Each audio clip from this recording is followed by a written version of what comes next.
قد نزل القرآن. السلام علیکم ورحمۃ اللہ وبرکاتہ۔ الحمد للہ رب العالمین والصلاة والسلام علی سیدنا و مولانا محمد وعلی آلہ وصحبہ اجمعین، اما بعد۔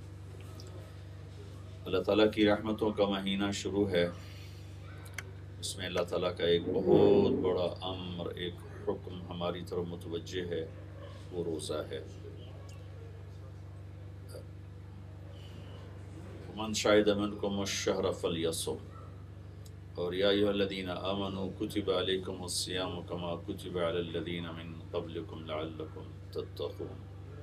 اللہ تعالیٰ نے ساری امتوں پر روزے کو فرض فرمایا، ہمیں جناب رسول اللہ صلی اللہ تعالیٰ علیہ وسلم کی طفیل یہ ایک بہت بڑی سہولت ملی کہ ہمارے روزے کو اللہ تعالیٰ نے صرف کھانے کا نظام بدلا، ٹائم بدلا، سحری افطاری پہ کھانا چلا گیا۔ پہلی امتوں کا روزہ 24 گھنٹے کا ہوتا تھا، افطاری سے لے کر افطاری تک۔ ہمارے اوپر جناب رسول اللہ صلی اللہ تعالیٰ علیہ وسلم کے صدقے میں یہ کرم ہوا، فضل ہوا کہ اللہ تعالیٰ نے ہمیں کھانے کا بھی حکم دیا ساری رات صبح صادق تک، اور پینے کا بھی حکم دیا، صرف ٹائم بدل دیے، اور تھوڑی سی مشقت آ گئی، بس گرمیوں میں روزہ ذرا لمبا ہو جاتا ہے تو بھوک اور تھوڑی پیاس ہے، سردیوں کا روزہ تو پتہ ہی نہیں چلتا ہے۔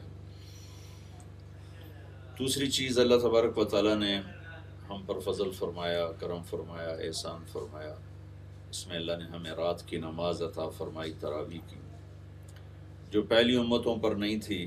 پہلی امتوں کا روزہ 24 گھنٹے کا تھا، ہمارا روزہ سحری افطاری کا ہے، لیکن ان پر تراویح نہیں تھی۔ ہمارے اوپر اللہ نے تراویح کی نماز بطور تحفہ کے ہمیں عطا فرمائی، اور اس کی قیمت کو بڑھا دیا۔ اللہ کے محبوب صلی اللہ تعالیٰ علیہ وسلم کا فرمان ہے، تراویح کے ہر سجدے پر 1500 نیکی لکھی جاتی، اور تراویح کے ہر سجدے پر جنت میں ایک محل بنتا ہے جس کے 60,000 سونے چاندی کے دروازے ہوتے، وہ محل خود سرخ یاقوت کا ہوتا ہے۔ اور تراویح کے ہر سجدے پر جنت میں ایک درخت لگتا ہے جس کے نیچے 100 سال عربی گھوڑا دوڑ سکتا ہے۔ عام طور پر ہمارے بھائی بہنوں کو نہیں پتہ کہ اس ایک سجدے کی کیا قیمت ہے، اور یہ 20 رکعت کی کیا قیمت ہے، تو اکثر تو پڑھتے ہی نہیں ہیں، اور کچھ پڑھ کے بیچ میں ہی اٹھ کے چلے جاتے ہیں۔ تھوڑی سی مشقت، گھنٹہ، زیادہ سے زیادہ گھنٹہ، سوا گھنٹہ کا کام ہے، لیکن ہر مرد عورت 60,000 نیکیاں لے کے جا سکتا ہے۔ اس سورات کے لیے تو کوئی مسئلہ نہیں، وہ چھوٹی چھوٹی صورتوں کے ساتھ پڑھیں تو ان کو تو آدھا گھنٹہ زیادہ سے زیادہ لگے گا، 15 منٹ لگ جائیں گے، لیکن اتنی بڑی دولت اللہ تعالیٰ کے خزانوں سے ملے گی۔ اور پھر اللہ کے نبی نے 2 الگ حدیثیں فرمائیں، من صام رمضان ایمانا و احتسابا غفر له ما تقدم من ذنبہ، جس نے رمضان کے مہینے میں روزہ رکھا اس کے پچھلے سارے گناہ معاف ہوں۔ من قام رمضان ایمانا و احتسابا غفر له ما تقدم من ذنبہ، جس نے رمضان میں قیام کیا رات کو، اس سے مراد تراویح کی نماز ہے، غفر له ما تقدم من ذنبہ، اس کے سارے پچھلے گناہ معاف ہو گئے۔ اور آخری رات اللہ تعالیٰ فرشتوں سے پوچھتے، فرماتے ہیں کہ اس مزدور کا کیا بدلہ ہے جو اپنا کام پورا کر دے؟ تو فرشتے عرض کرتے ہیں کہ اس کی جزا ملے، تو اللہ فرماتے ہیں کہ میں تمہیں گواہ بناتا ہوں کہ انہوں نے رات کے قیام اور دن کے روزے سے مجھے راضی کر دیا، اور میں نے انہیں معاف کر دیا۔ رمضان گناہوں کی بخشش کا ذریعہ اور سبب ہے۔ خود رمضان کا مطلب جل جانا ہے، اور جلنے کا مطلب اس میں کیا ہے کہ 330 دن کے گناہ روزے کے دنوں میں اللہ تعالیٰ جلاتا جاتا ہے، جلاتا جاتا ہے، جلاتا جاتا ہے، یہاں تک کہ آخری رات اس کے ذمے کوئی گناہ باقی نہیں رہتا، اور گناہوں سے پاک صاف ہو کے باہر نکلتا ہے۔ روزہ بذات خود کتنا قیمتی عمل ہے۔ اللہ کے نبی کا فرمان ہے، من صام یوما تطوعا، جس نے نفل روزہ رکھا، فرض نہیں، ثم اعطی ملء الارض ذهبا، پھر 7 بر اعظم سونے سے بھر کر اس کو پیش کیے گئے کہ یہ آپ کے روزے کا بدلہ ہے، تو ہمارے نبی پاک صلی اللہ تعالیٰ علیہ وسلم کا فرمان ہے، لم یستوف ثوابہ دون یوم الحساب، تو 7 بر اعظم جو سونے سے بھرے ہوئے ہیں، یہ اس ایک نفل روزے کا بدلہ نہیں بن سکتے. اس کا بدلہ اللہ تعالیٰ ہی دے گا آخرت میں. اور باقی تمام اعمال کی جزا جنت کی شکل میں ہے. اور روزے کی جزا اللہ تعالیٰ فرماتے ہیں کہ الصوم لی وانا اجزا بہ، روزہ میرے لیے ہے، روزے کی جزا میں خود ہوں. اللہ مل جاتا ہے. اور جنت کے 8 دروازے ہیں، ان میں ایک دروازہ ہے ریان، اس کا نام ہے ریان. اس دروازے کو اللہ نے صرف روزے والوں کے لیے مخصوص کیا ہے. اور پہلی امتوں سے لے کر یہ امت، تمام روزہ رکھنے والے افراد مرد عورت اس دروازے سے ان کو اندر بلایا جائے گا، اور اس کے بعد وہ دروازہ بند ہو جائے گا. وہاں روزے والے ہی اس میں سے گزر سکتے ہیں. جنت کے 8 دروازے ہیں، اور جب ان کا وہ دروازے کے پٹ کھلیں گے تو ان کی جو چوکٹ کا درمیانی فاصلہ ہے، اللہ کے نبی نے فرمایا کہ ایک کنارے سے چلے اور دوسرے کنارے تک جانے کے لیے 40 سال لگ جائیں گے چلتے چلتے. اور اس دن وہ دروازے بھر کے اس میں سے لوگ گزر رہے ہوں گے، کندھے سے کندھا لگ رہا ہوگا. تو رش میں اگر کسی کو لائن سے ہٹا کر جلدی سے پار کرا دیا جائے تو بڑا خوش ہوتا ہے. تو اس دن بڑا رش ہوگا، تو اللہ تعالیٰ روزے والوں سے فرمائے گا کہ آپ لوگ لائن میں نہ لگو، یہ دروازہ صرف آپ کے لیے ہے، آپ لوگ اس میں آ جاؤ، تشریف لے جاؤ. پھر دوسری جگہ فرض روزے کی آپ نے قیمت بتائی، لیکن اس کو 4 شرطوں کے ساتھ. من صان نفسہ فی شہر رمضان لم یشرب فیہ مسکر لم یعمل فیہ خطیہ ولم یقذف فیہ مؤمنا ببہتان. جس نے رمضان کا روزہ رکھا 4 شرطوں کے ساتھ، اپنے سارے وجود کی حفاظت فرمائی. ہمارا عام طور پہ روزہ ہوتا ہے کھانا نہیں پینا نہیں، زبان آزاد ہے، آنکھیں آزاد ہیں، کان آزاد ہیں، تو وہ سارا روزہ وہ درہم برہم ہو کے رہ جاتا ہے. تو آپ نے فرمایا جس نے سر سے لے کر پاؤں تک روزہ رکھا، زبان غلط بولنے سے روزہ رکھ گئی، آنکھ غلط دیکھنے سے روزہ رکھ گئی، کان غلط سننے سے روزہ رکھ گئے، ہاتھ پاؤں ہر چیز وہ روزہ رکھ گئی، تو جس نے اس طرح روزہ رکھا. دوسری چیز لم یشرب فیہ مسکرا، کوئی نشہ آور چیز نہیں پی، کوئی نشہ آور چیز استعمال نہیں کی،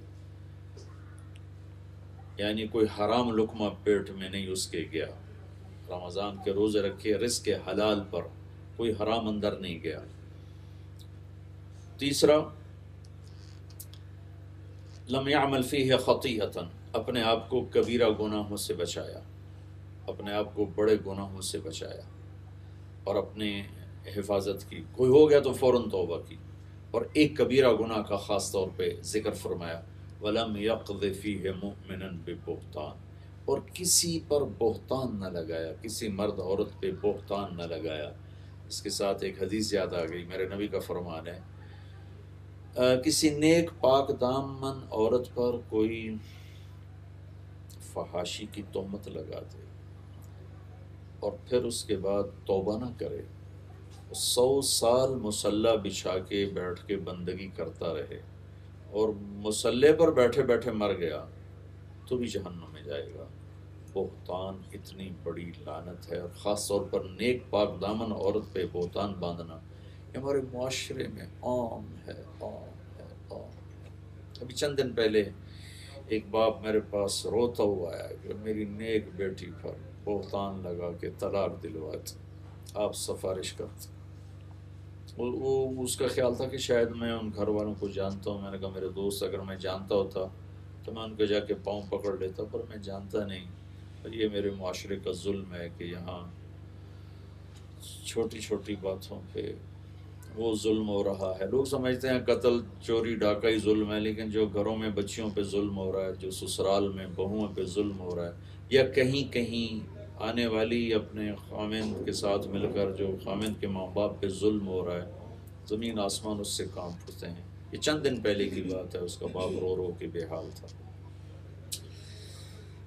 یہ میرے معاشرے کا ناسور ہے، پتہ نہیں کب صبح ہوگی. لوگ صرف نماز روزے کو اسلام سمجھتے ہیں.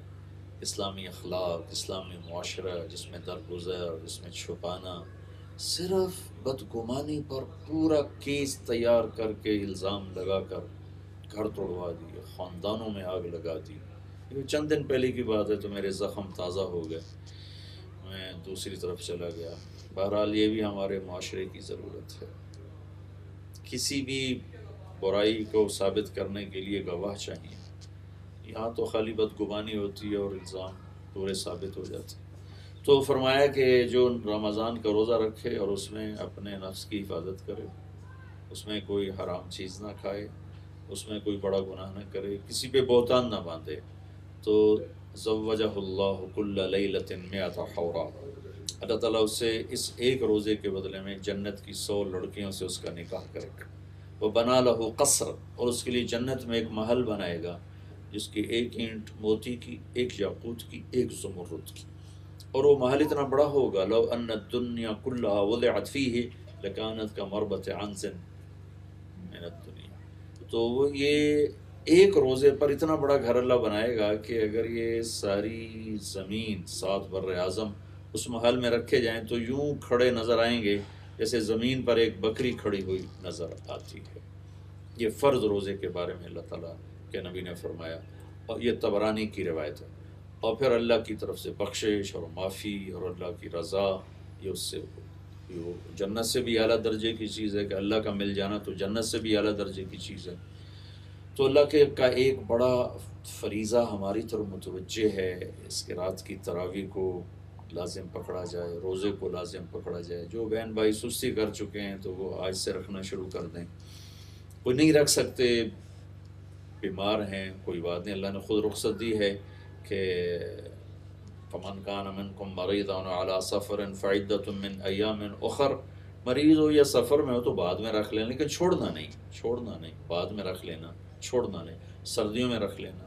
تو یہ بہت بڑا عمل، اور اس میں خاص طور پر تلاوت قرآن کا اہتمام کیا جائے کہ ساری آسمانی کتابیں رمضان میں اتریں۔ 1 رمضان کو ابراہیم علیہ السلام پر اتریں چھوٹی چھوٹی کتابیں، 2 رمضان کو عیسیٰ علیہ السلام پر تورات، اور 8 رمضان کو یا 6 کو داؤد علیہ السلام پہ زبور، 12 یا 18 کو عیسیٰ علیہ السلام پر انجیل، اور موسیٰ علیہ السلام پر تورات، داؤد علیہ السلام پر زبور، عیسیٰ علیہ السلام پر انجیل، اور 21 رمضان کو ہمارے نبی پاک صلی اللہ تعالیٰ علیہ وسلم پر اللہ نے قرآن کو اتارا۔